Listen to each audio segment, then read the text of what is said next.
Hello friend, कैसे हैं आप सभी लोग। तो यूट्यूब चैनल में आप सभी का स्वागत है। हमारा आज का जो सवाल है वो क्या है कि संख्या रेखा पर अंडर रूट के 5 के स्थान का निर्धारण करना है। तो इस अंडर रूट के जो 5 होता है उसको हम क्या लिखेंगे, यहाँ पर 4 प्लस के 1। 4 में जब हम 1 जोड़ेंगे तो कितना आएगा, 5। समझ में आई थी बात। तो अंडर रूट के 5 बराबर किसका स्क्वायर होगा, 2 का स्क्वायर प्लस के 1 का स्क्वायर। तो हम इसको क्या लिखेंगे कि के बराबर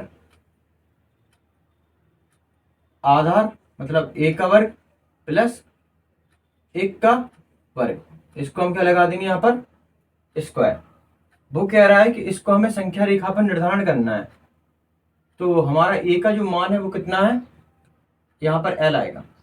ए का जो मान है वो कितना होगा, ए बराबर 2 और एल बराबर 1। जो के है वो कितनी निकलेगी, अंडर रूट के 5। इस हिसाब से अगर चित्र वो कह रहा है कि संख्या रेखा पर निर्धारण करना है, तो हम सबसे पहले तो एक संख्या रेखा खींचेंगे। इसके बाद इस रेखा को यहाँ, इस वाले बिंदु को यहाँ पर हम मानेंगे कितना, 0। यहाँ पर इसको क्या मानेंगे, 1। इसको क्या मानेंगे, 2। हम पटरी की सहायता से इन रेखाओं को यूनिट में खींचेंगे। किसमें खींचेंगे, यूनिट में। यहाँ से लेके यहाँ तक जो होगी रेखा वो क्या होगी हमारी, 1। यहाँ से लेके यहाँ तक होगी वो 2, 2 के बाद 3, 3 के बाद 4। ऐसे हम आगे अपने हिसाब से बढ़ाते चले जाएंगे जितने हम उनसे सवाल में पूछा गया हो। उसके बाद वो कह रहा था कि जो हमारा लंब है वो कितना है, 1 है। तो हम क्या करेंगे कि 0 से लेके यहाँ तक जो रेखा खींचेंगे वो कितनी खींचेंगे, आधार हमारा कितना था, 2। यहाँ से 0 से लेके 1 को हम क्या मानेंगे, यहाँ पर आधार, मतलब 1 यूनिट और 2 यूनिट। तो यहाँ से लेके यहाँ तक कितना यूनिट हो गया, 2।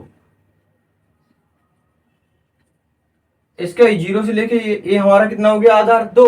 इसका लंब कितना कह रहा था, वो 1। तो यहाँ से लेके हम 1 यहाँ पर लंब डाल देंगे। इस 0 से 1 को हम मिला देंगे। ये बात समझ में आई। इस जो रेखा आई वो कितनी आई, 90 डिग्री का यहाँ पर कोण बना। वो कह रहा था हमें संख्या रेखा पर निरूपित करनी है। तो जो मान आएगा अंडर रूट के 5 वो किसके बीच में आएगा, 2 के और 3 के बीच में आएगा। तो जो रेखा पर जो कोण गिरेगा वो यहाँ पर कितने पे गिरेगा, इस प्रकार से हम नाप के यहाँ पर मिला देंगे। इस प्रकार से हमारा जो अंडर रूट के 2 होगा वो यहाँ पर निरूपित हो जाएगा, और हम इसको पी स्थान या क्यू स्थान दे देंगे। तो हम यहाँ पर लिख देंगे कि अंडर रूट के जो क्यू है, क्यू पर अंडर रूट के 5, यहाँ पर 5 आएगा, अंडर रूट के 5 निरूपित है। अंडर रूट के 5 क्यू पर निरूपित है या निर्धारण। समझ में आया।